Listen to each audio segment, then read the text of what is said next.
আপোনালোক সকলোলৈকে পুনৰবাৰ নমস্কাৰ জনাই আজি মই কলডিল ভাজিৰ এটা ৰেচিপি লৈ আপোনালোকৰ আগলৈ আহিছোঁ। আজিৰ এই ৰেচিপিটো আশা কৰোঁ আপোনালোকে চাই ভাল পাব আৰু যদি ভাল পায় তেনেহ'লে লাইক এটা কৰিব, কমেণ্ট কৰি জনাব কেনেকুৱা হৈছে আৰু লগতে মোৰ চেনেলটো ছাবস্ক্ৰাইব কৰিব নাপাহৰিব।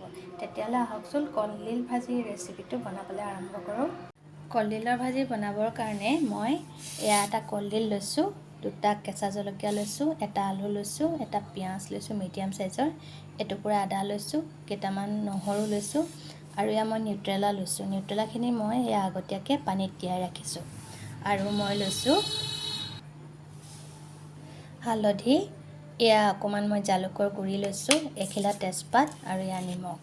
প্ৰথমতে মই কলডিলটো মিহি মিহিকৈ সৰু সৰুকৈ কাটি ল'ম। এতিয়া মই কলডিলটো মিহি মিহিকৈ সৰু সৰুকৈ এইদৰে কুটি লৈছোঁ।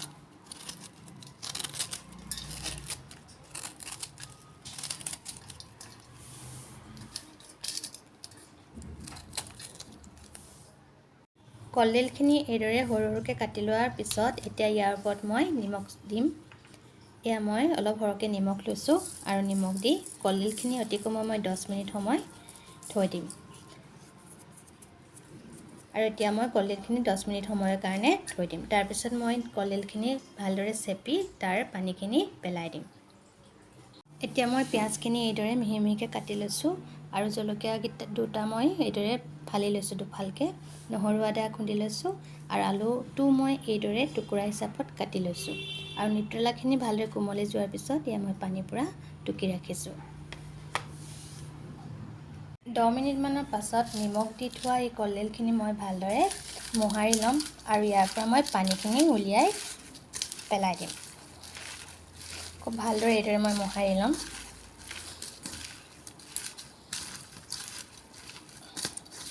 আৰু ইয়াৰ পৰা মই চেপি পানীখিনি পেলাই দিম। দেখিছেনে কলডিলৰ পৰা পানী ওলাইছে। এতিয়া মই পানীখিনি পেলাই ল'ম।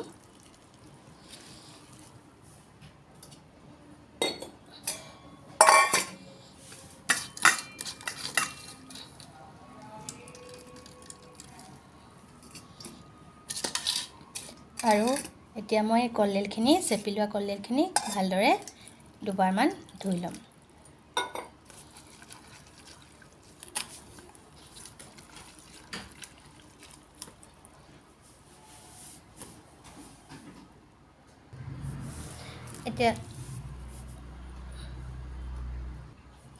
এতিয়া মই কলডিলখিনি পানী পূৰা টুকি লৈছোঁ।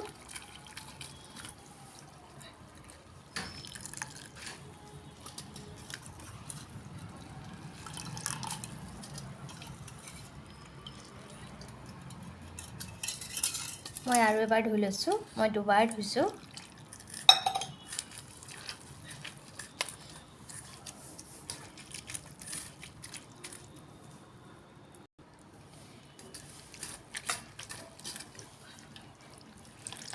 আৰু মই পানীৰ পৰা টুকি লৈছোঁ।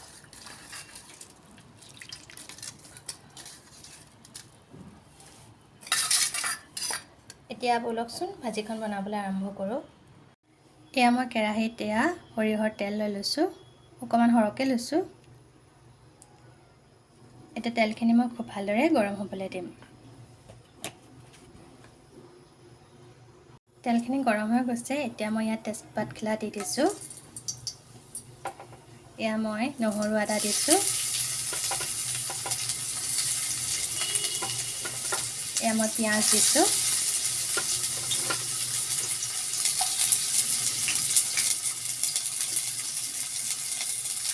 এতিয়া মই 1 মিনিটমান সময় এইদৰে পিঁয়াজ নহৰু আদা 1 মিনিটমান সময় মই ভাজি ল'ম। 1 মিনিটমান সময় এইদৰে ভাজি লোৱাৰ পিছত এতিয়া ইয়াত মই আলুকেইটা দিম। আৰু মই নিউট্ৰেলা দিছোঁ আৰু মই দুটা জলকীয়া লৈছিলোঁ, তাৰ এটা জলকীয়া মই ইয়াত ফালি পিনি দি দিছোঁ।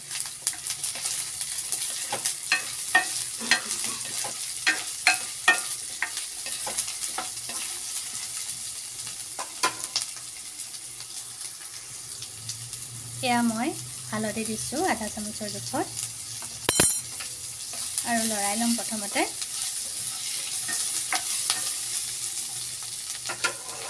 তাৰপিছত মই এই কলডিলখিনি ইয়াত দি দিম।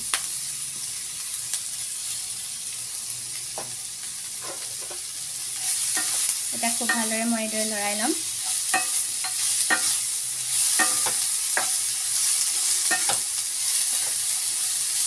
আৰু এতিয়া মই ইয়াত আন্দাজ মতে নিমখ দি দিম।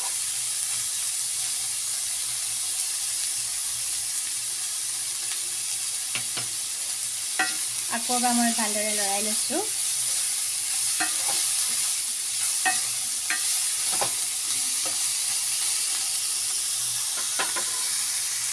আৰু এতিয়া ইয়াত মই অলপমান পানী দি দিম।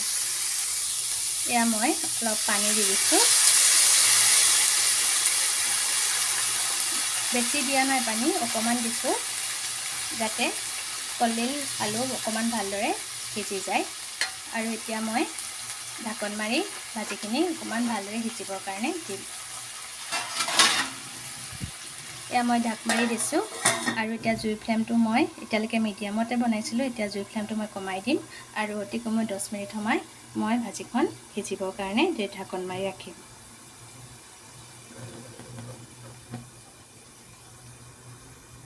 মিনিটমান হৈ গ'ল।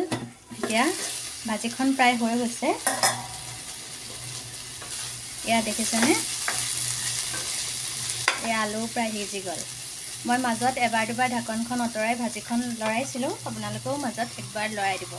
এয়া মই এতিয়া জালুকৰ গুড়ি ইয়াত দিছোঁ। আৰু এটা জলকীয়া মই ইয়াত কাটি দুফালকৈ লৈছিলোঁ, সেয়াও ইয়াত মই এতিয়া দি দিছোঁ।